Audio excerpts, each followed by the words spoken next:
Welcome back to the Hardware Unboxed podcast for episode 48. Intel has officially announced Arrow Lake this week, so we're going to be talking about everything relating to that, the architecture, the SKUs that they've announced, pricing, platform support, and also obviously the performance claims that they're making, and just giving our thoughts, more detailed thoughts in our news video about, how Arrow Lake is positioned and, just some of our opinions on what Intel has showed off so far. So, big Arrow Lake episode. Let's get into it. Hello, Steve. We are back to talk about Arrow Lake with some official information because just yesterday, by the time this podcast goes out, the embargo on Intel's Arrow Lake details will have lifted, and we can now share all of the information about the Arrow Lake lineup, the performance claims they're making, the pricing of it, some of the architectural details as well. So there's lots to talk about in this podcast. Are you excited to talk about Arrow Lake officially for the first time?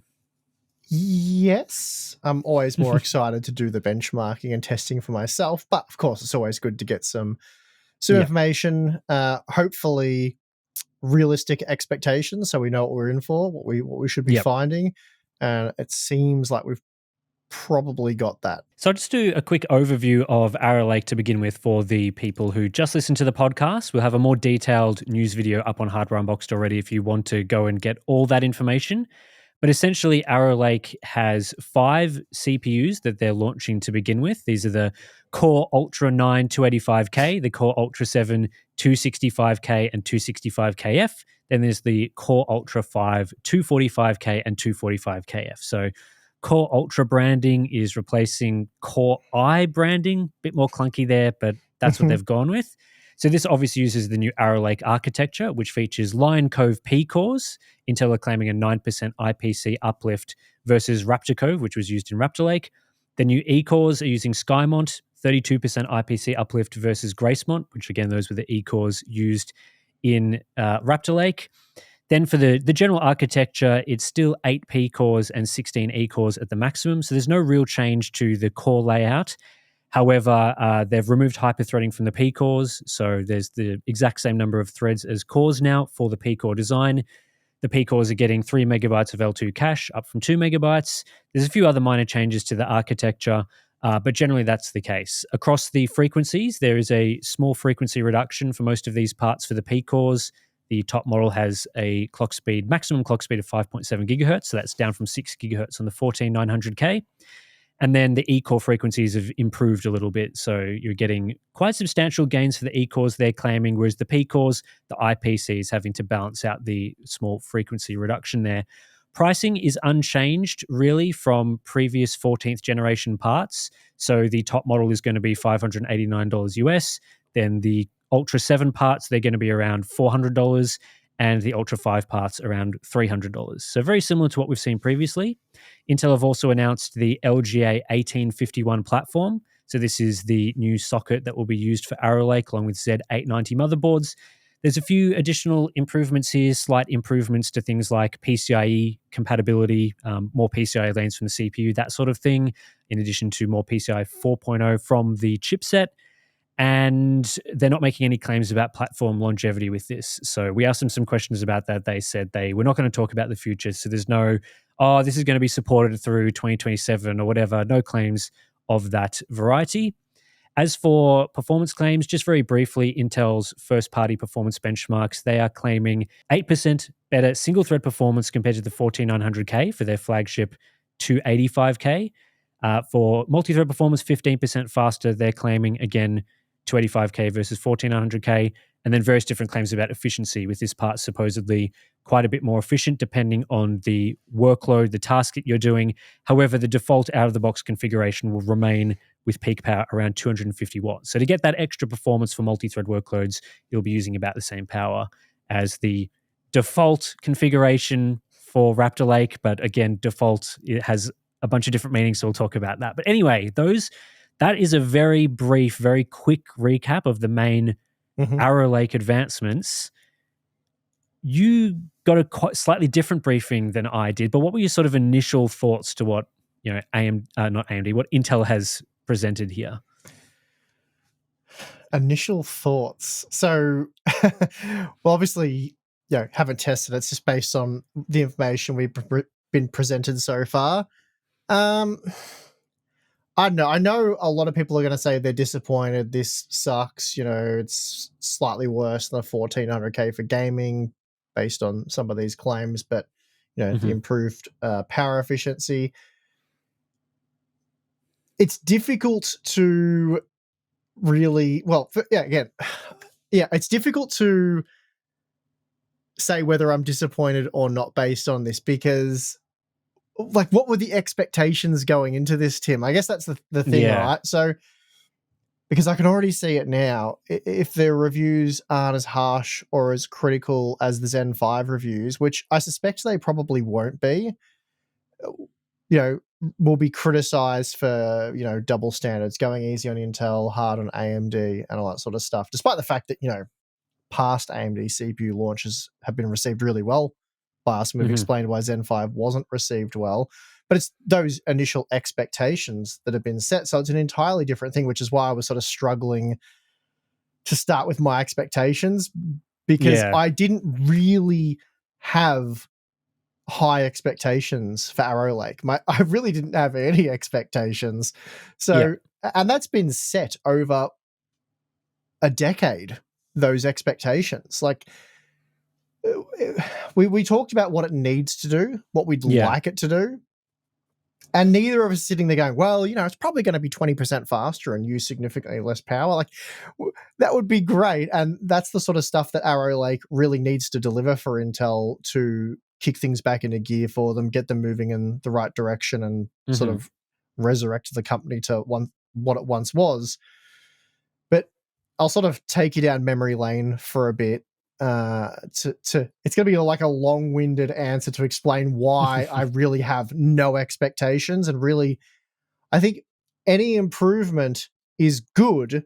It doesn't necessarily make for a good product in the sense that we won't necessarily be recommending it over perhaps a competing AMD product. It's just that things will be getting steered in the right direction. But if we go way back to, it's 11 years ago now, 2013, we had Haswell. So flagship was the Core i7 4770K. God, these names were so easy to say once upon a time. Now they seem difficult. And we've got this new one coming in, which, I'm going to, Core Ultra, it's going to take me a while to wrap my head around. But anyway, that was your classic 4-core, 8-thread CPU, boost to just 3.9 gigahertz, and it was DDR3. So at the time, it was a good CPU at the time, really. It had no real competition. And then 2 years later, we got the 6700K, which introduced DDR4 memory support. It was still 4 cores with 8 threads, clocked a little bit higher at 4.2 gigahertz. And at the time, that was a very incremental, very small upgrade.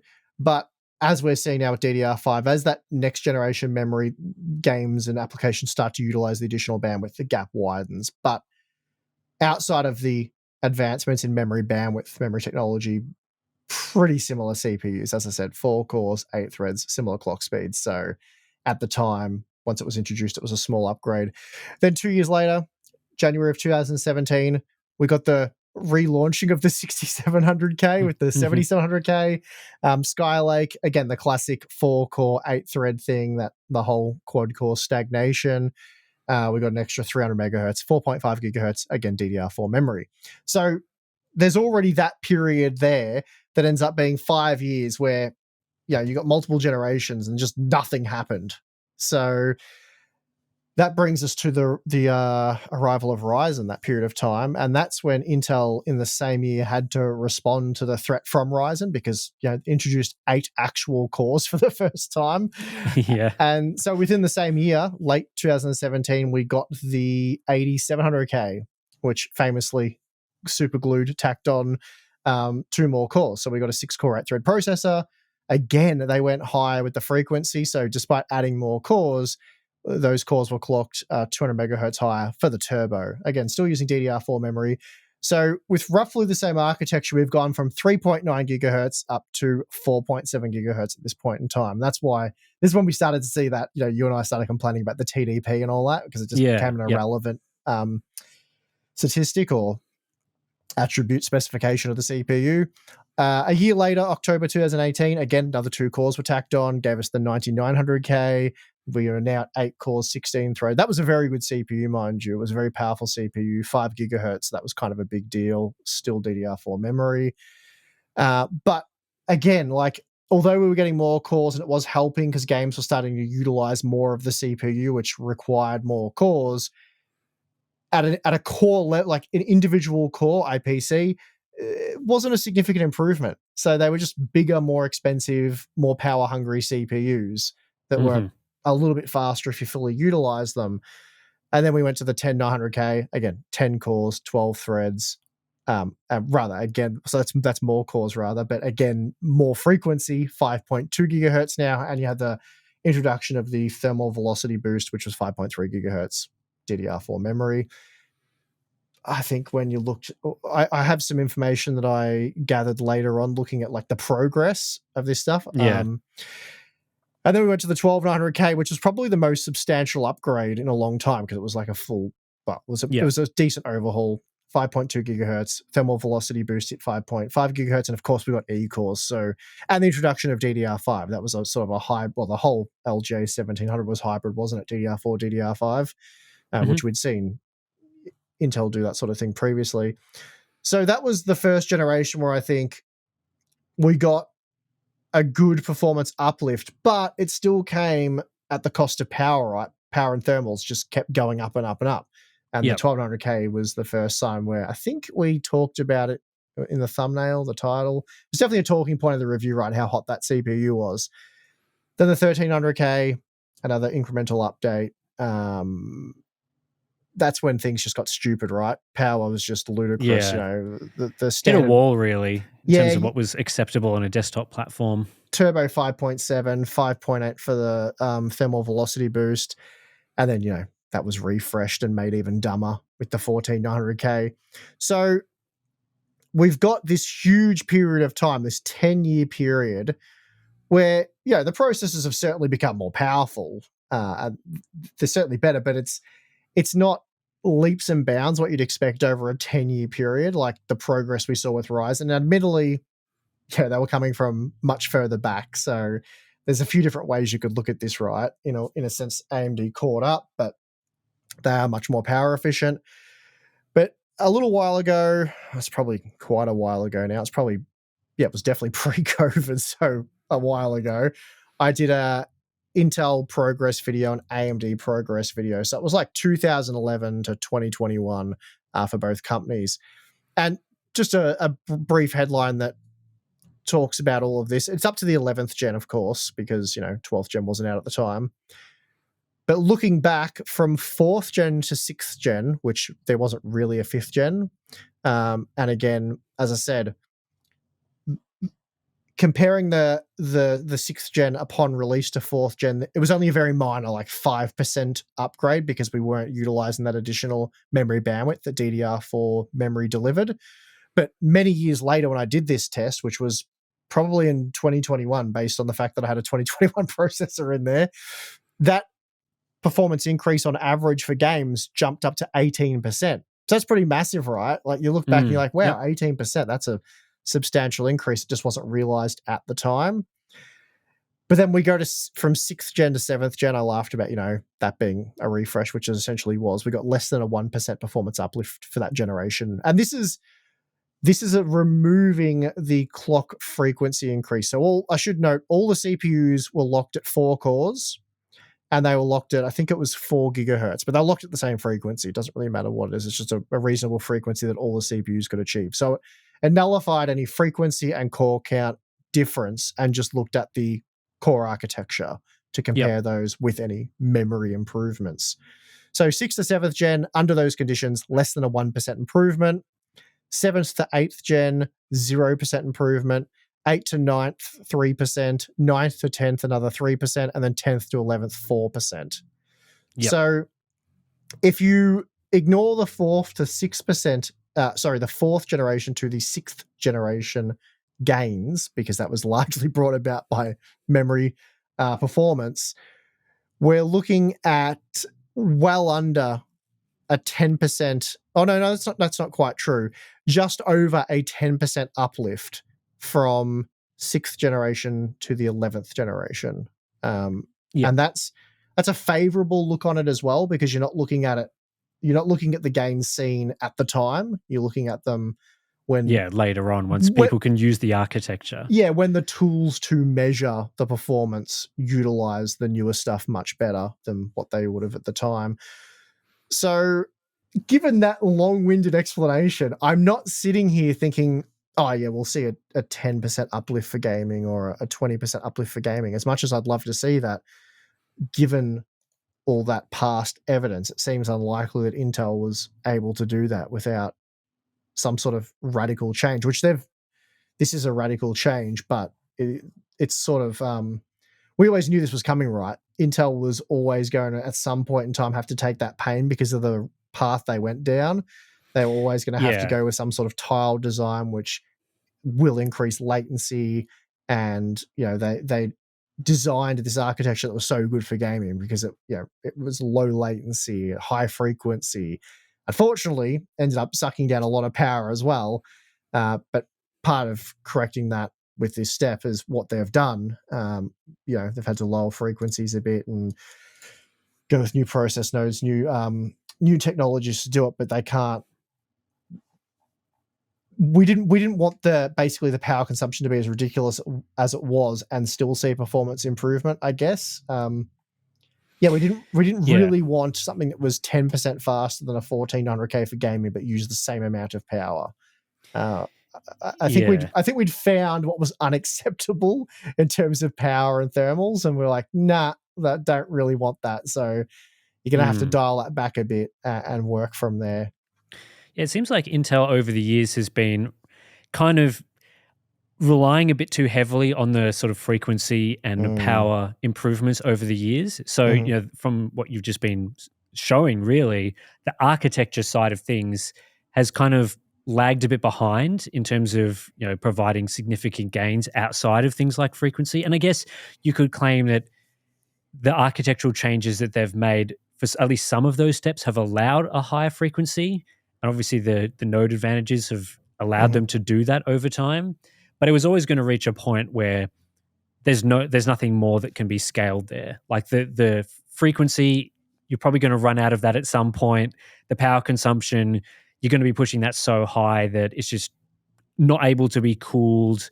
And then you run into obviously stability issues, as we've seen from the previous generations, because you've tried to go higher and higher and higher.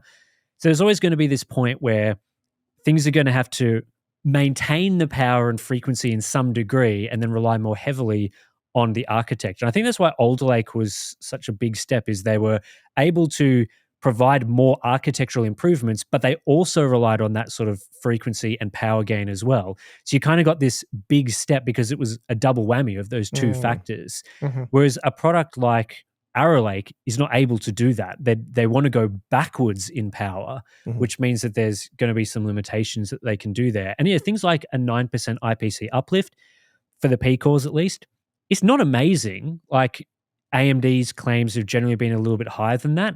mhm, But you just said that between like 6th gen and 11th gen, generally speaking, we were getting like 3%, 2%, 0%. mhm, So from that perspective, the P core gains, they're not amazing, but they're not that bad like we saw previously. And I mhm, think what we've been talking about in the podcast earlier in the year were things like we weren't really expecting Arrow Lake to be able to hit all the goals that Intel needs to hit to be back in contention. We were talking about they need to get power consumption under control, make it a more efficient processor that competes better with Zen, and then obviously increase performance as well, because at least for some of the models, especially for gaming, weren't delivering flagship level performance. Productivity performance has been good for most of Intel's parts, but if you're talking about like a 7800 X3D level of performance, they weren't quite there. Not that they were far behind, they just mhm, weren't quite there. mhm, And I think when we were talking in those podcasts, we said at the time, they're probably only going to be able to do one or the other. They're going to be able to either tackle performance or tackle efficiency. And with this part, it seems like Intel, they're trying to do both things, but they've ultimately conceded that you can only really do one or the other. So, for mhm, example, when they're claiming what is it, 14%, 15% better multi-thread performance. That's at the same level of power. They're also claiming that if you configure the CPU down to 125 watts, you'll get the same performance as the previous gen at half the power. So that's a big gain. They're also saying things like for lightly threaded applications, power consumption is 40% less, 50% less, so half the power. They're saying for gaming, power is down quite a bit. I think they showed a 73 watt geo mean across 7 games uh, reduction. So a 73 watt reduction for the 285K versus 14900K in the games that they've sort of showed. So they're trying to claim, yes, you can have more performance, but realistically, the major improvements, especially because gaming performance hasn't improved, is in the power consumption. And so, if they wanted to improve gaming performance, I mean, maybe they could have pushed things closer to the edge and really gone crazy again with power. But I mean, it was just very unlikely that they would have been able to deliver both of those things to any significant degree. So it's Mhm. hard to be like, I am a bit disappointed with some of the aspects, the pricing and the platform, I think, which we'll talk about. But as Mhm. far as the CPU design and what Intel are claiming from the architecture, it's pretty much exactly what I expected that they would be able to achieve. So from that point, I can't be like, oh, I'm so disappointed this part is way more efficient after we were complaining for so long that their efficiency of their CPUs is so bad. It's like, I can't really sit there and say that. But at the same time, it not being 5% faster for gaming is, I guess, a little disappointing. Yeah, again, it depends on how you look at it. So there, as you say, there's definitely, well, based on what Intel is claiming, there is definitely a big improvement here in terms of power efficiency. So that's good. So there's an improvement. It's not just a Hmm. nothing burger. It's not Yeah. 14th. It's not an entirely new architecture. It's not this full redesign, new socket, totally new product that does the same thing as 14th gen. Does not Yeah. seem like that's the case. Seems like, unfortunately, gaming performance is going to be similar to 14th gen, but again, it'll be consuming a lot less power. Seems like core heavy workloads will be radically improved. The E-cores will be substantially more powerful. And so applications that can take advantage of those, it'll be a lot better. So that's a plus.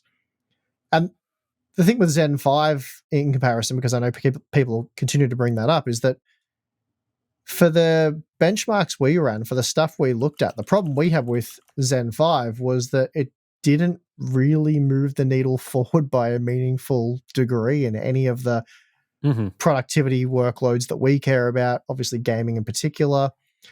Pricing was worse than what we were currently seeing for Zen 4 in the market.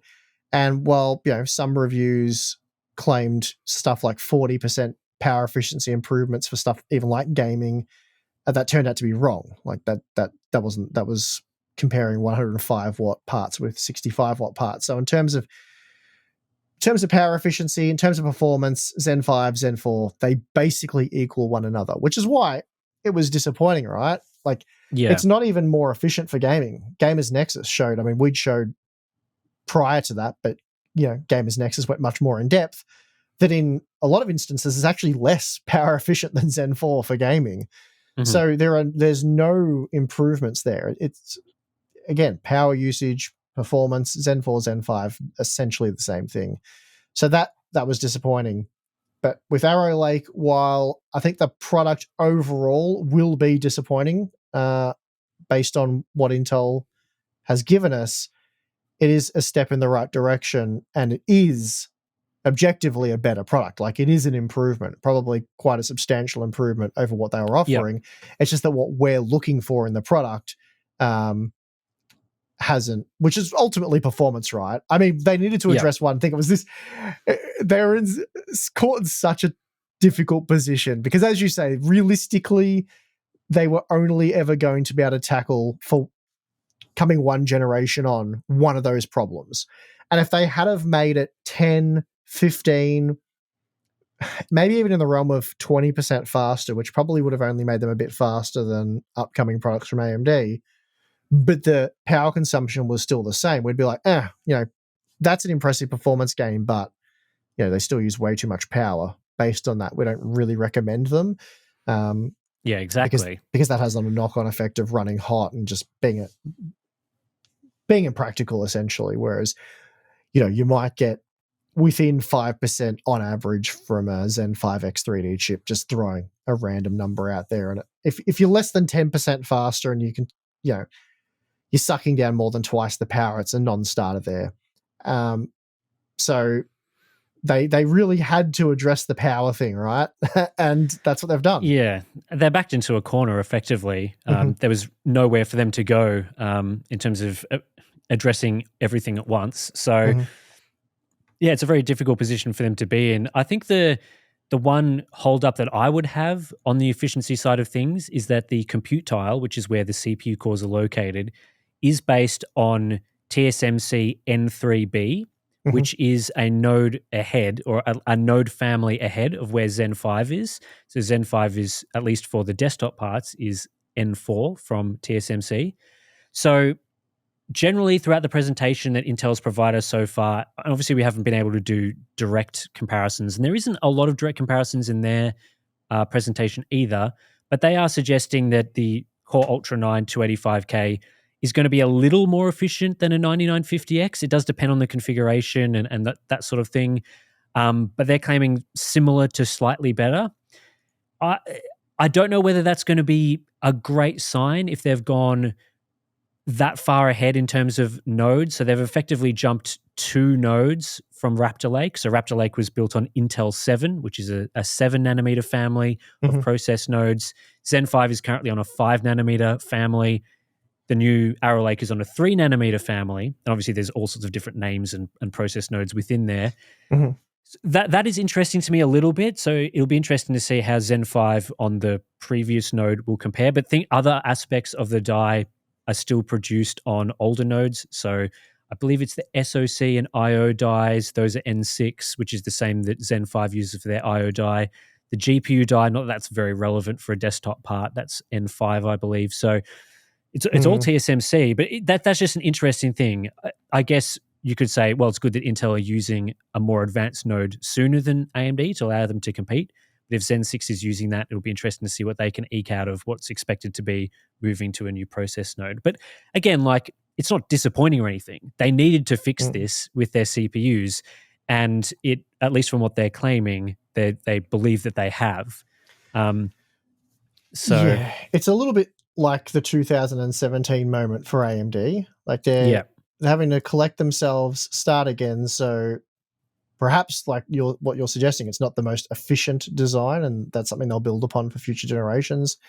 Maybe. I think the disappointing thing for me isn't so much the fact that, you know, we're still getting, you know, like I said previously, the 1400K, it's not the fastest gaming CPU in the world, but it's certainly fast enough.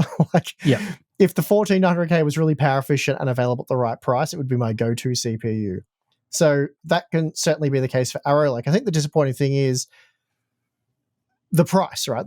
yeah. It's very similar to a first generation or second or even third generation Ryzen product, in the sense that you are the underdog at this point in time. Like, you're not the front runner. You're not Mm-hmm. way out in front. Intel is at a point of disadvantage at the moment. They are the underdog. And when AMD was in that position, they offered just a lot more for a lot less. Like, that's how Yeah. you win people back. That's what you do when you're not when you're in a disadvantaged position. And they haven't done that. I was hoping they would be more aggressive on pricing. And I'm not, you know, you can argue whether they can do that or not, because, you know, they're going to TSMC, it's more expensive, yada yada yada. But realistically, we already know how this is going to go, right? Like, we're sitting Mm. here. If what Intel is saying is true, and realistically, it's not going to be better than what Intel's saying, right? So we Yes. have to assume that this is a best case scenario. They sort of joked about in the briefing how they expect reviewers to get the same results as what they've got. Mm. So probably a bit of a crack there at AMD with the whole handling of Zen 5. But if we expect this to be a best case scenario, then we know how the reviews are going to go, really. Like, what, I know I'm jumping the gun on this one, which I never like to do, but it's a podcast. We're just chatting. With all the information you've been given, Tim, and you've looked at it more closely than I have because you put together our news video, and I'm still trying to catch up with testing and whatnot. But what's the advantage of this? Like, why, if you were reviewing it and say that your findings were what Intel's presenting here, you know what Zen 5 is, you know the prices there and everything. Your conclusion, what's motive? What does Arrow Lake do better? Why are you recommending it? I guess is what I'm trying to say. Yeah, it's a difficult one. And I was, tossing this up when I was making the news video. I think I ultimately said that there's no, what Intel has Sorry, presented. can I interrupt you for one sec? Because this doesn't really make sense. I haven't seen Tim's news video. Right. Yeah. This is being filmed in advance. So technically everything we're talking about now we can't release. But by the time we do release it, it will no longer be under NDA. So I'm not privy to the information in Tim's video and his thoughts and feelings. So it's a bit of a weird having this conversation. People like, why didn't you just watch Tim's video? Right. Yeah. Okay, that makes sense. So at the end of the video, I think I say something along the lines of, I guess what Intel has presented throughout this presentation and what they present to us in the media, they haven't convinced me that these parts are worth buying over a Zen 5 part. And that's, again, assuming that everything that they have shown is exactly how it is, with no surprises, better or worse, exactly as it's been shown in the presentation. Mm-hmm. So, if I look at like a Core Ultra 9 285K for $589, mm-hmm. like they're claiming it's a little faster than a 9950X by 10, 15% in the best cases, I guess. The AMD part's like a little more expensive at $650, but you can buy a 7950X for nearly $500. It's $515 or something like that at the moment. This CPU is $590. I'm not like, I've got to go out and buy the 285K at $590. It's like, if I need the extra performance, I guess it's there. But the AMD part is also providing similar performance, similar value from the 7950X. If I look at the other parts, like a Core Ultra 7 265K, it's very similar to what they've offered with 14th gen and all the way back to like 12th gen. The productivity, the application performance for those parts, the Ultra 7 and Ultra 5, it's likely to be better than the equivalent Ryzen part because of its additional cores, the E-cores helping for multi-threading and single-thread performance. Again, it's probably going to be similar-ish, maybe a little better depending on how things play out in the reviews and testing. But at $394 for a 265K, for $309 for a 245K, you're not swaying me from buying a Ryzen, like a Ryzen 9 7900X, I think is very similar in price to a 265K, maybe a little more expensive. You could probably buy a 7700X for about the same as a 245K. I think they're both around $300 now. Maybe the 7700X is even a little cheaper. So for productivity, it's like, okay, those parts, the Intel parts, they may be a little better, but they're not going to be quite as good as a flagship AMD part for gaming. So there's nothing that makes me go, and I think this is my usual metric for this. What is going to change my mind from buying a Zen 5 CPU? Like if the default is buying AMD, because let's be honest, most people, that is the case. They're going to assume the AMD part is the part to buy, and then you have to change your mind to buying Intel. These prices, this performance that they're showing, the capabilities, it doesn't make me go, I've got to go buy a Core Ultra 7. I've got to go buy a Core Ultra 5 or whatever. It's like, okay, it depends how it is. It might be okay, but I'm not going to rush out to buy it. Whereas if these prices were much lower across the board, like for example, if the Core Ultra 5 245K, instead of being $309 was $200, now you may be changing my mind. I would assume the gaming performance of that part is going to be similar to a Ryzen 5 7600, which is available for $200. And then the productivity performance is probably going to destroy that part. So that's the sort of consideration that you'd have to make to go, that's big. I'd be really interested in that processor.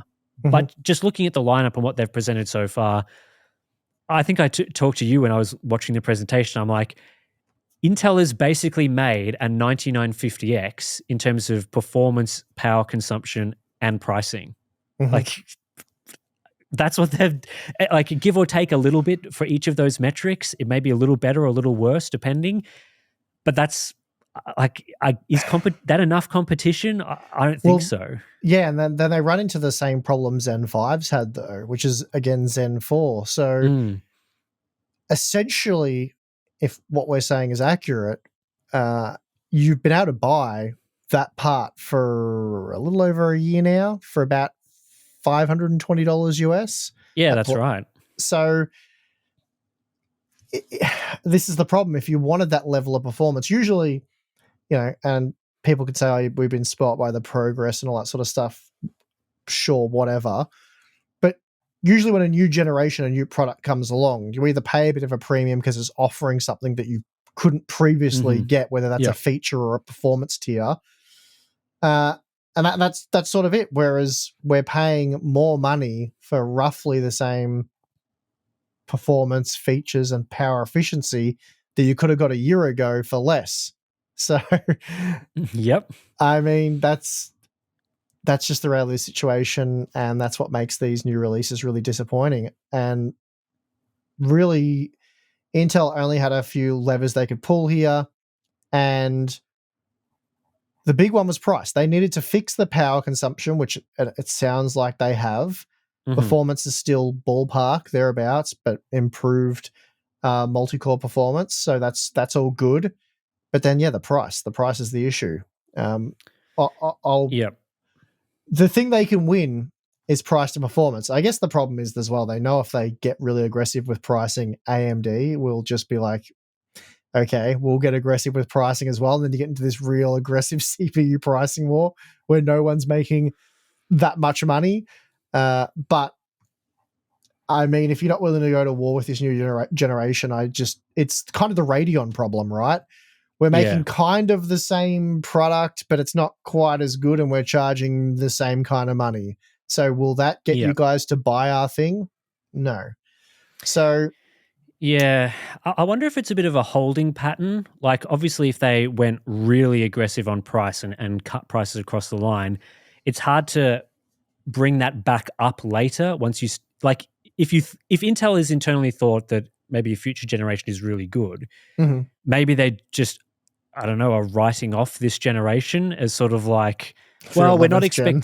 we're not expecting to get big sales here, but if we cut the price of the flagship model from $600 to 450 or $400 or whatever, then we can't then go back and raise it to $600 the next year when that's, people will have a negative reaction to that.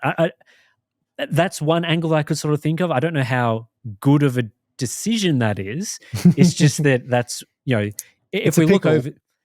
over the years, for example, the price of the flagship model is pretty similar to what they've done previously. I believe with what was it, Raptor Lake, that the 14900K was again $589.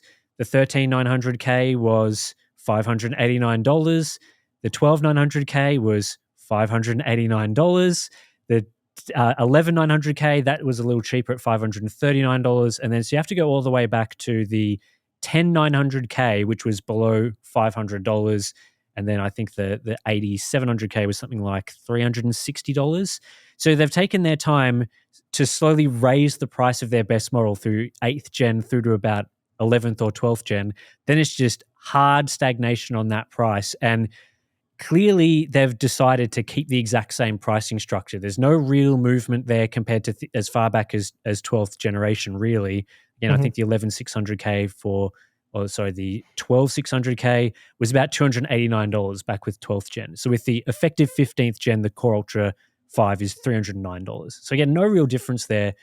So again, maybe that's the play that they've gone with. Like, I don't yeah, know, maybe they crunch the numbers and they mhm, realize that even with the optimal pricing, they're probably not going to get that many sales. I mean, I don't even know how low they'd have to go to really start shifting the needle mhm. compared to AM5 parts.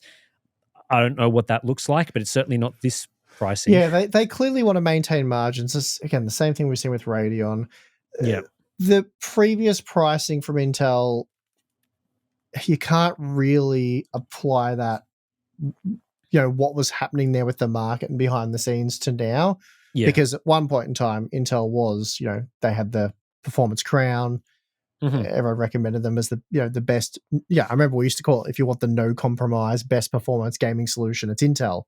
And They had that for a long. that's why they rose prices from 8th gen through to 11th gen, because even though there was Ryzen competition during that period, Mhm, parts like the 10900K, 8700K were the fastest gaming processor. mhm, mhm. Then there was sort of the period where that wasn't necessarily true, not to any significant degree. That was sort of, yeah, they, I don't know, not sure what we call that period. And then now that's certainly not the case, but they're still trying to ask those same prices. So I guess, yeah, the question is sort of above our pay grade. We don't have all the facts and figures at hand, but we don't really need them. Like, all of that noise aside, we pretty well know how a 14900K like product in terms of performance, better power efficiency, sure. New platform, probably expensive motherboards for the most part. We know how that's going to sell at these, Yeah. at the current pricing structure. Not well Yep. at all. And then that doesn't even factor in the whole, just disaster that the 13th and 14th gen instability, all the damage that caused to the brand. And, they Mm. say that's solved now. No one really knows just yet, but sure, even if it is, and there's no stability concerns with Arrow Lake, it's like there's definitely damage to the brand there, public perception, all that sort of stuff to account for. So I don't know who's going to be paying a premium for Arrow Lake again over either Zen 5 or old Zen 4 parts that you're able to buy for over a year now. So it's a tough one. Super tough market out there for them. So I think Yeah. overall it's going to be like one of those it's okay type reviews. If I had to guess, again, I haven't even got samples yet, guys. So I'm going purely off first party information here, but it seems like it's going to be a sort of you know, it's not offensive in any way. Like, they didn't make any ridiculous marketing claims. There's nothing to get terribly upset about. There's just nothing to get terribly excited about either. It's just it's an alternative, probably not your go-to option. I think if I had to guess, that's probably how the review's going to go, which will upset, because I know a lot of AMD fans will be like, but it's 2% slower or something, and Zen 5% became a meme. It's like, in no way are those two things comparable. Like, AMD made some absolutely absurd claims. AMD probably made just about every mistake you could possibly make from a marketing standpoint with Zen 5. Mm. Like, they overpromised, they walked things back, they mixed messaging. I mean, they even managed to make a blog post that claimed, I think, 3 different levels of performance that was meant to deliver. Yeah. They Yeah. nerfed competitors' performance. Um, Mhm. yeah, because if it comes out that Intel did something really odd to the 9950X, like ran it in single channel memory mode or something just absurd like that, Mm. then yeah, they're going to get roasted for that. But if it's all above board, if it's all, pretty well what Yeah. they've said, then it's just like, okay. I mean, they tested all processors with base memory, so that's pretty typical Intel stuff. That does mean DDR5 5600 CL28 for the Ryzen 9 9950X and those sort of parts. So they haven't gone with like CL40 or whatever. Mhm. It appears they've used low latency, but obviously they haven't used DDR5 6000 for Ryzen. Yeah, very like Yeah, CL30 stuff there, the CL28, like such a tiny. You're talking yeah, very small, low single digit percentage mm, differences there. The APO is enabled by default, so yep, they might have selected a couple of games where that's very beneficial. But they had APO enabled for 14th gen, is my understanding. So it wasn't like yep, yeah. APO on for Apples to the apples. yeah. Yep. So I Yeah, I mean, I don't think there's anything too crazy there.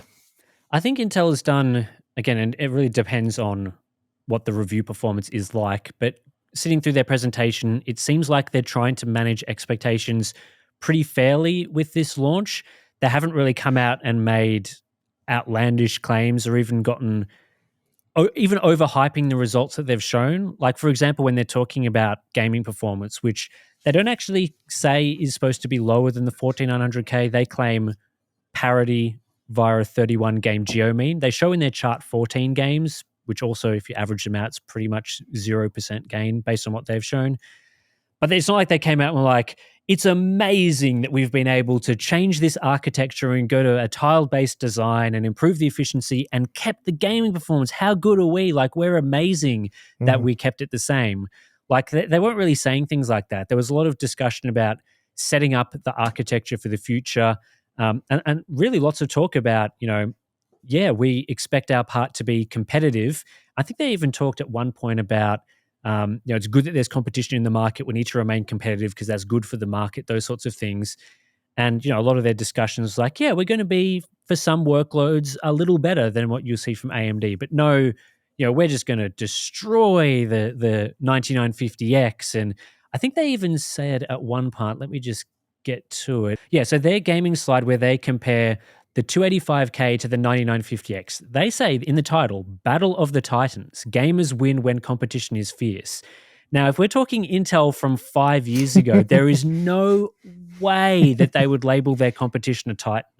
There's no way they would delete that from the slide in the first review. That it just would not pass.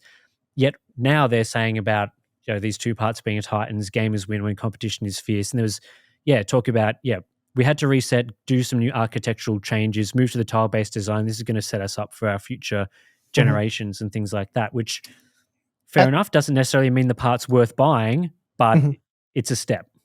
Yeah, at the bottom of that slide, they say on par is ±3%, which is perfectly reasonable. Yeah, Um, that's true. I Yeah. mean, that's what I was saying with AMD when we were getting 3%, and AMD's like, oh, it should probably be 5%. It's like, come on, guys. So Yeah. yeah, I think Intel, for probably the first time ever, has become self-aware. Like, they realize the situation they're in, and they're Yeah. not just proceeding as they would have done once upon a time. So I mean, that's good to see, right? Yeah. Um, they've been humbled, let's say. So that's sort of the first. There's always like they've had this realization they need to have in order to correct things and start moving forward in the right direction, and not have a continuation of what I was just talking about earlier, where you just there's no real improvement. It's masked by, let's just overclock it.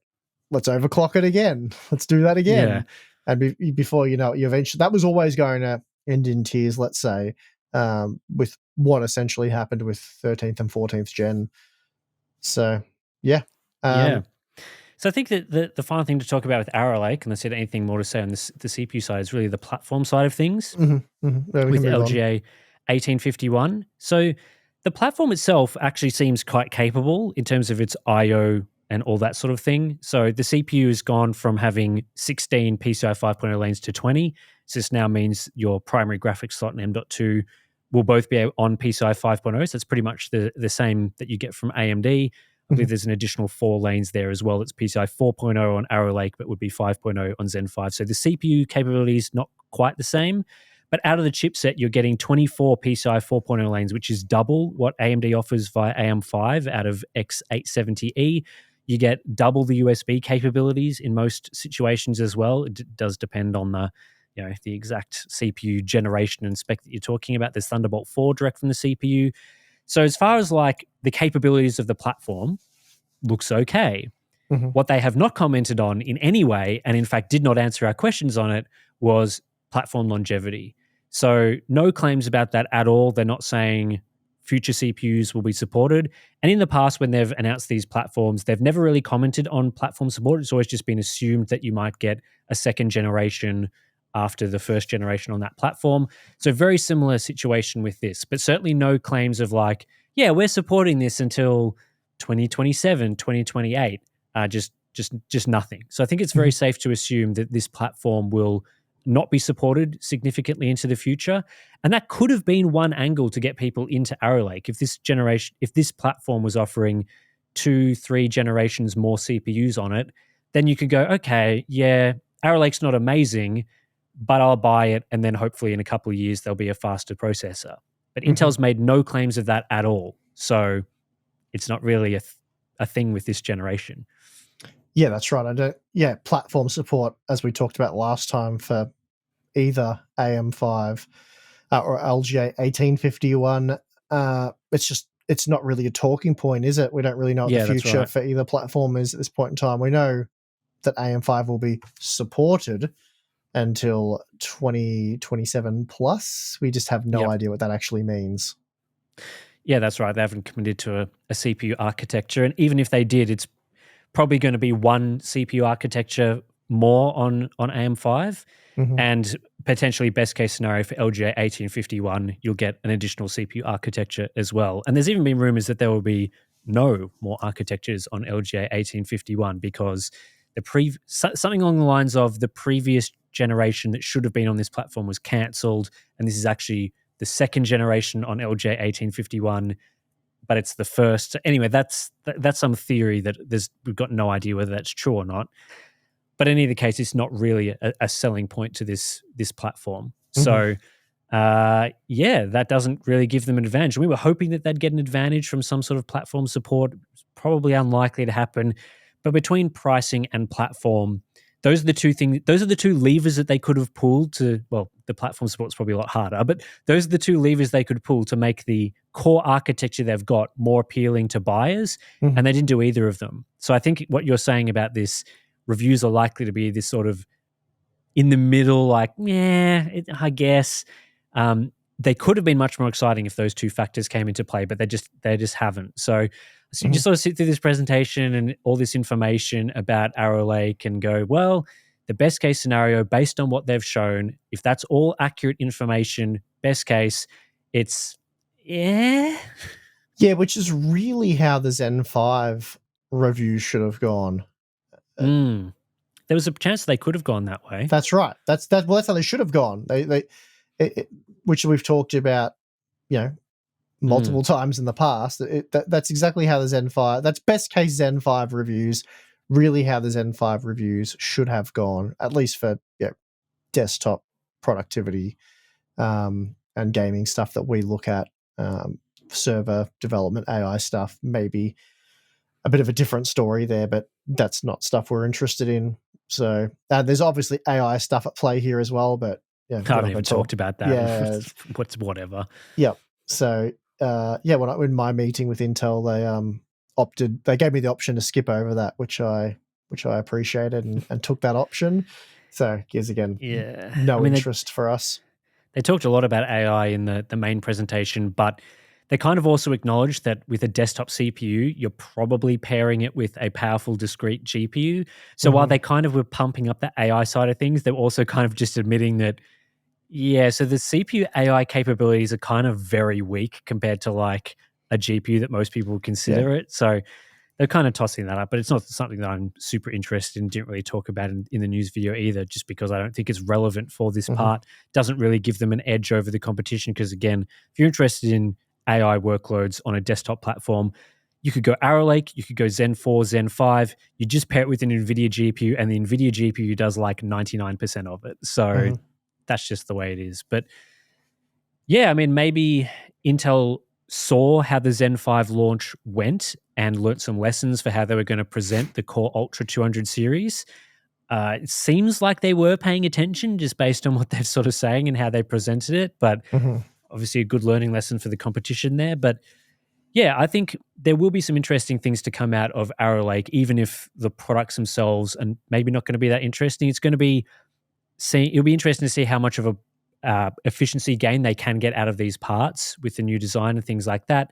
And obviously the whole, they say it's parity in gaming performance. What does it really look like? How do those things compare?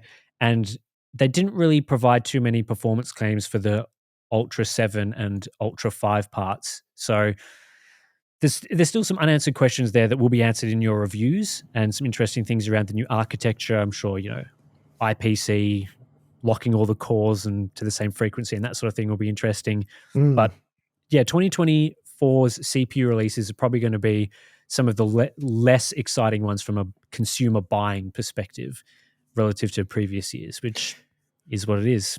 Yeah, hopefully it ends up setting us up for something better in the future. But yeah, right now, pretty underwhelming. Yep. All right, that's enough on Arrow Lake. Let's take a break. We'll come back and talk about our boring lives. Right, Steve, we're back.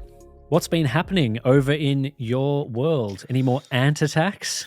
No. Oh, yeah. Did I update you guys on my progress with the ant granules, or did I merely tell you that I'd ordered them? I can't I recall. think you said that you'd put them down or something, and Right. Yeah. yeah. Well, I think I did tell you guys that I put them down and then went and checked, and there wasn't many ants. There was basically none left. But anyway, Well, that's good. if I didn't update you, did put the granules down and went and checked 2 days later, and the same ground that I stomped and then ran away from, as quickly as I can move, like they just burst out with giant. There was about 2 different types of ants, but Yep. yeah, there was some big, angry-looking ants that came out. Probably a couple of hundred of them. This time we stomped them around nothing, and then we stomped it a bit more, and 1 ant appeared. So that was it. So I'll go nuke him later. So the ant granules, yeah, seem to work wonders. So I'll whenever I come across those nasty buggers, that's the nicest way I can put it, I'll chuck some of those down. That should take care of that. So that's the ant. That's my ant update. If it is an update, I don't know what information I gave last time. As I said, other than that, as far as outdoor stuff goes, I gave my mower a service, sharpened the blades, all that sort of stuff. Nice. Which is a bit of a mission on my mower because the thing weighs like 900 kilograms, but all successful, didn't die, so that's good. And I tested it out. I did a mowing of the lawns, and cut so nice, Tim. None of that frayed Nice. grass. It was all clean cuts, all Yep. 5 Good. acres of it. So that went well. Great success. But other than that, yeah, I'm afraid I don't know if I have anything else to share, because basically, I think it was around the time of the last podcast, Microsoft rolled out 24H2, so the latest build of Windows 11. That's right. And some of you may have caught wind that there are some upcoming CPUs. So that means I need to update all of my CPU data, which I just bloody did for Zen 5. So that's brutal. But yeah, I'll be spending another 2 weeks of it's 2 weeks now. It's 2 weeks to the day, I believe, at the time we're recording this, which is probably the day before you'll see it, Yep. that Arrow Lake is coming out. So I have essentially 2 weeks to prepare my review. Samples aren't in yet, as I said, but they'll be in shortly, I imagine. And yeah, I have a lot of previously released CPUs that I need to update and get data for. So I've done no Intel testing as of yet. So I've just been wrapping up the AM5 stuff and AM4. Yep. So then I'll need to jump over to Intel, fresh install of Windows 11 24H2. I'll have to do that multiple times for each CPU. Load the latest microcode, BIOSes and whatnot for getting the latest performance and all that. And yeah, so it'll just a lot of work. So that's why my boring life is basically my boring work life. No, I love it, but yeah, having to retest all the CPUs so soon, probably would have rather not have to do that. But it also has afforded me the ability to change up some of the games. So we've got 14 games now, so a few extra games. I've added Nice. stuff like Star Wars Outlaws because, although that game was a bit of a flopper, super CPU demanding, especially the section of the game that I'm testing. So I thought that'd make a good addition. And Space Marine 2 is the other one, which is another very CPU demanding, CPU limited game. So whacked that one in there. And yeah, should be good. But and I've obviously, in the meantime, I've got to pump out some content, but I'll probably do we just looked at the 5800X 3D and 9700X. And I think adding the updated 7700 and 7700X to that data. So we've got like the Zen 4 versus Zen 5 once the dust is mostly settled. So, we've had the AGESA code updates. We've had, we've got the optional TDP thing in the BIOS, but I think that's pretty much a non-event. But yeah, BIOS updates, Windows updates, the branch prediction code type thing, and all of that noise. So we'll be able to look at all of that and see how much it's changed since the day one review. So I'll probably try and get that out shortly after the podcast, and then while I'm doing that, just keep testing all these bloody CPUs. And of course, in the meantime, I'm also testing every single X870/X870E motherboard. So Nice. it's amazing that I even get to sleep or see my family at all, to be perfectly honest. But I've nearly tested every single board. I think I've got 5 to go. Okay, cool. So I've definitely been making a lot of progress on that. Probably a few interesting results there. Well, I guess I could share it with you right now. One thing that's been frustrating is the whole DDR5 8000 support. Right. Yep. So I reckon I've tested around 20 motherboards, just shy of 20 motherboards, perhaps. It's a lot, over a dozen motherboards, let's say, from ASRock, Asus, Gigabyte, and MSI. And I've only found a handful of boards that are stable at DDR5 8000 or beyond. And when I Okay. say stable, I mean my admittedly brief memory stress test. Obviously, I can't stress test just the memory side of each motherboard for 24 hours or whatever, because you'd be getting this content next year. As much as I'd love to do that, it's just extreme overkill. The focus is on, well, was once upon a time on VRM thermals, which obviously we're still testing, but we've got audio now, USB performance. There's a couple of interesting tidbits with that. ECC memory support. Most of the boards don't actually support ECC memory. The vast majority, ECC doesn't work. For those of you, it seems like a lot of people in the comments care about that, so that's interesting. Okay. But DDR5 8000, I would say definitely the majority of these new 800 series X870, X870E motherboards are not stable or will crash within an hour, inside of an hour. Some of them crash in the Prime 95 large FFTs test in 5 minutes or less. Okay. So obviously same CPU.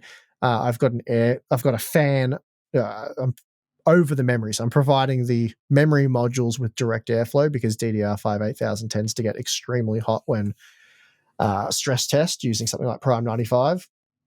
But anyway, AMD themselves have been telling people that DDR5 8000 is ideal for use with a Zen 5 processor on an X870 motherboard. Based on my testing, it is far from ideal. Very bad advice. It's a waste of money, for one, because it doesn't actually improve performance. DDR5 6000 CL30, much cheaper, rock solid. All of the boards run DDR5 6000. I left one.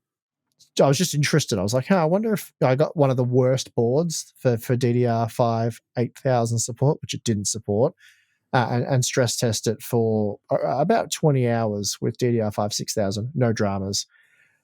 But so what I've done is I've loaded Expo with DDR5 8000, ran the hour-long stress test, and if it passes, it passes, and then I'll see if it'll accept a higher frequency with the stock timings. And we found that the Hero was quite good there, at least, again, in my hour-long stress test. I'm not running this thing for multiple hours or multiple days to really find out if it is actually stable, and I gave that disclaimer in the video.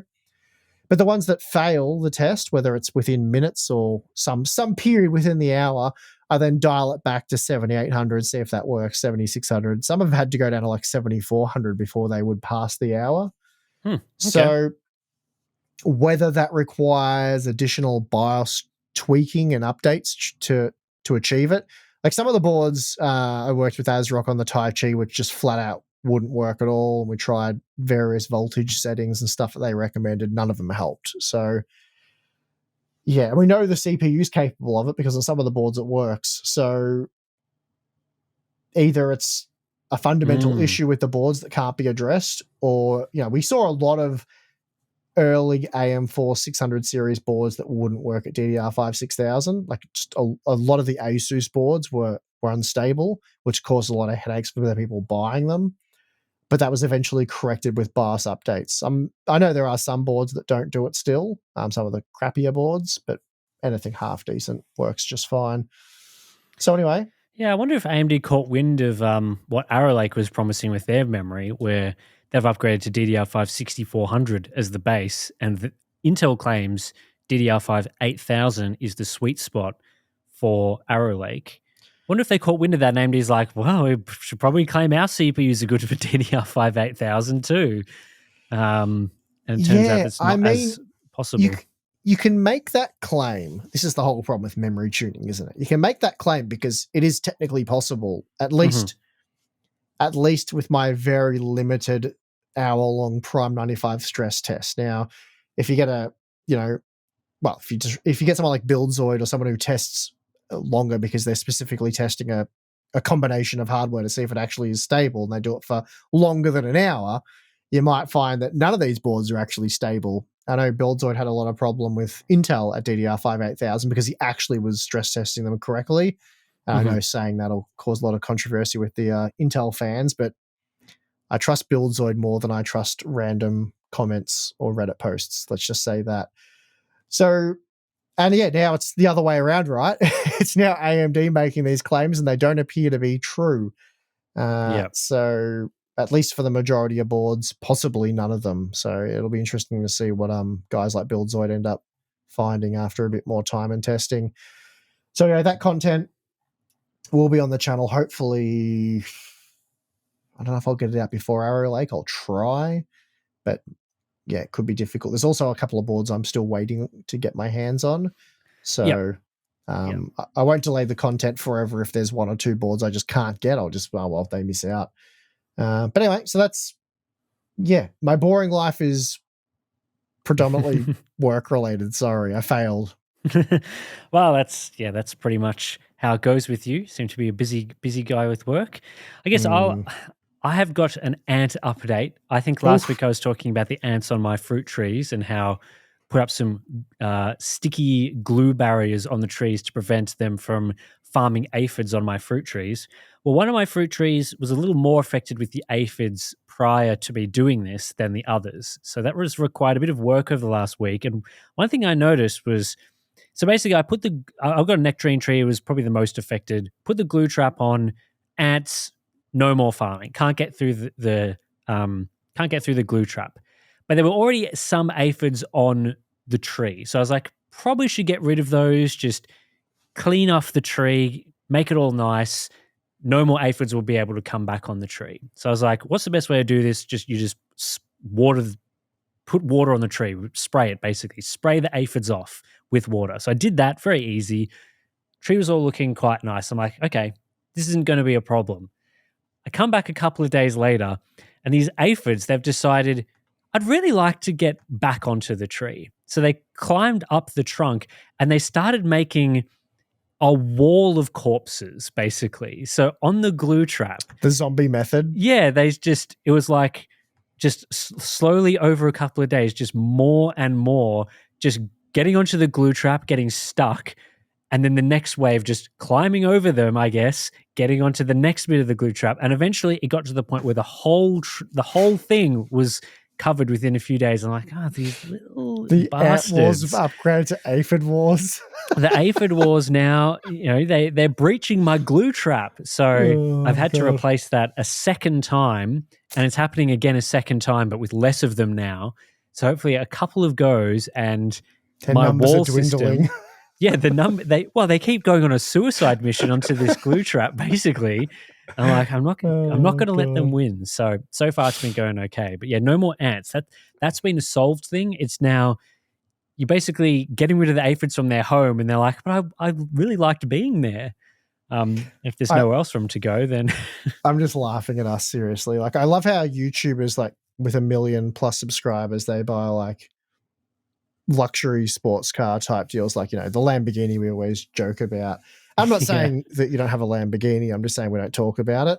We'll keep that a secret for a few more years if we can. Thanks. But I love the way, like, they're always flaunting these exotic cars and things, and we get on here and I'm talking about my ants and you're talking about your ants and your aphids. It just cracks me up. It's like what we do in our spare time. Yeah. It's so good. Yeah. So aside from that, I did finish Star Wars Outlaws, which is probably worth talking about because you've just called it a flop on this podcast. And I mean, from a sales perspective, it has been. Yeah, so that's fair. I think it was, I think it was fine. I didn't mind playing it, and I'm not a big single player gamer, but maybe that's why I found it okay, because I have no idea what I'm doing. Not sure, but you seem to think it was undeserving of the criticism as well. I guess I'll just let you talk. Yeah, I don't know whether I don't think it was undeserving of all the criticism, just some of it. Sure. So some of Yep. the criticism was, I guess if you've played the game, it seems pretty silly. Like criticism of the graphics, for example. I think the game looks fantastic. Most of it, like, yeah, the CPU, not the CPU, the facial animations, they're not the best, but they're like I was playing, I think it was Dragon's Dogma 2 for some testing Oh, recently. yeah. And the facial animations in Star Wars Outlaws are no different really to a Dragon's Dogma 2 type title. Like it's pretty much the same sort of thing. So, but it's not good. Like it doesn't keep up with the rest of the standard of the game graphically because Mhm, Star Wars Outlaws looks a lot better than Dragon's Dogma 2 generally. mhm, So, yeah, the game looks great, looks fantastic. I ended up playing it without NVIDIA's RTX DI feature enabled and without frame generation. So, just the ultra settings, which is obviously uses ultra type ray tracing with ray reconstruction, played pretty well, nice and smooth, felt great to play. Yeah, I think the game engine they use for that title is great. Delivers some great graphics and performance and that sort of thing. At least what you're getting visually and the performance you're getting, I think matches quite well. So the game itself, I think the criticism is valid when it comes to like the combat and stealth. Now that I've played the game the whole way through, some of the stealth and combat sections get better as you get like a bit more weapon. Like you don't get more weapons, but your blaster can do a few different things. Like there's a rapid fire mode, and there's like an exploding bullet, but it's a laser bullet, so whatever. An exploding mode from it, and there's a few different things you can tweak. The stealth, you can get a few more abilities, but I think overall those parts fall down because just the AI and the systems are very basic. Like mm, if the AI was more advanced and more challenging, there was more stealth systems, so you could do more interesting things with it. Like you can basically, once you get more advanced in the stealth trees and stuff, the stealth skills, you can just like walk around and do anything, and the guards and stormtroopers or whatever just don't really notice you. And if you do notice them, like I found it pretty easy to just wipe them out with no issues, which even just using like the standard weapon. So if that was more advanced and more was built into those systems, I think the game would be really good because mhm, that's generally where it falls down. And the game makes you do a lot of stealth. So if you got this game, you design all these missions, and a lot of them rely on this stealth thing, maybe make the stealth really compelling, really good. More like a Hitman game or something like that, where the stealth in Hitman's really fun. But I think the game world that they create in Star Wars Outlaws, the different planets, the feel, the visuals, they include Sabacc, which is like a card game in the game, and that is actually quite fun to play. So they did a good job of integrating that. The speeder, they improved that with the recent patch, so it isn't as janky to like in the original version of the game, you crash, it's very easy to crash and you get this ridiculous, stupid, terrible like crash animation. You don't really it's like it just dead stops against bricks or whatever. It's very stupid. They've improved that a little bit so it's not as trigger happy at throwing you off and those sorts of things. And there's not as many graphical glitches as well with the recent mhm, patches. At the start, I was getting lots of graphical glitches. The later patches in the later part of my playthrough, not as much of that. Like the general world feel, the story's okay. It's not amazing. I don't think it suffers as much from like a lot of people say, oh, it's a Ubisoft game. Therefore, it's got all the usual Ubisoft things like climbing towers to unveil the map. That isn't in the game. There's no skill trees. You have to perform certain tasks to unlock new abilities. So if you want like an advanced blaster thing, you have to maybe kill 3 death troopers in a row or something like that. That will give you an unlocked thing. The open world doesn't have as many horrible, boring fetch quests. There's not as much of that in the game. The side quests and things are okay. They're reasonable. So if you're complaining about previous Ubisoft games, you're like Star Wars Atlas is going to be exactly the same. They've have tried to do a few things to move away from that. And as I mhm, said, the worlds, the environment, the Star Warsiness of it is all pretty good, in my opinion. But yeah, they just let it down by the core game mechanics, which most people are going to be doing over and over again. So mm, shooting, stealth, the speeder, the zooming around the speeder in the initial patches of the game, that wasn't up to scratch. But I think if they put in time and effort to improve those things, the game would be successful. Probably not as successful as if they had done good marketing, because the marketing made the game genuinely look bad, in my opinion. So if they didn't make it look so bad, they sort of solved some of that really hype people up for it, and then made the game fix some of those core issues with it, it would have been a good game. And maybe they'll fix that because they've now delayed Assassin's Creed Shadows to next year, and they looks like they're going to be positioning Star Wars Outlaws as more of their holiday game, putting work into it with patches and things like that. I think it'll improve. It's probably not going to be like a Cyberpunk 2.0 Phantom Liberty. We've radically revolutionized the game and it's now amazing, and Mhm. we've completely fixed all the problems with the early game. But the bare bones that they've created with Star Wars Outlaws is pretty good. So yeah, overall my review would sort of be like, in its current form, it's like a 7 out of 10 sort of game. Like, it's good. I played it. I enjoyed playing it. I wasn't hating it, but it could have been a lot better. And if you're not a Star Wars fan, you're not going to enjoy the environments and the exploration side of the game, which is quite good, then you're probably not going to find very much to enjoy about Star Wars Outlaws. Like, if you're not a super fan, you don't care about Star Wars, you just want to play a fun game, then I don't think Star Wars Outlaws in its current version is going to be for you. So that's Star Wars Outlaws. Okay. I've been playing Starfield Shattered Space, and I think it's Star Wars Outlaws is better than that. So Oh, wow. we'll see how Okay. the expansion to Starfield has been, not the best. So Mm. anyway, that's my gaming stories for now. Finishing off some games in the middle of doing testing of various different things, and yeah, so that's that. Nice. I think that pretty much does it for this episode of the Hardware Unboxed podcast. Obviously, we'll have more Arrow Lake content up on the channel soon in terms of our reviews. And then obviously we'll be talking about it more on the podcast once more testing comes through. But until then, we'll be back next week to talk about whatever comes up. No idea what will come up, but whatever comes up, we'll be talking about it. So we've got our audio feed, video feed. Both of them are very similar. So if you want to switch over from one to the other, they're available. But yeah, that's it for this one. Thanks for listening, and we'll see you in the next one.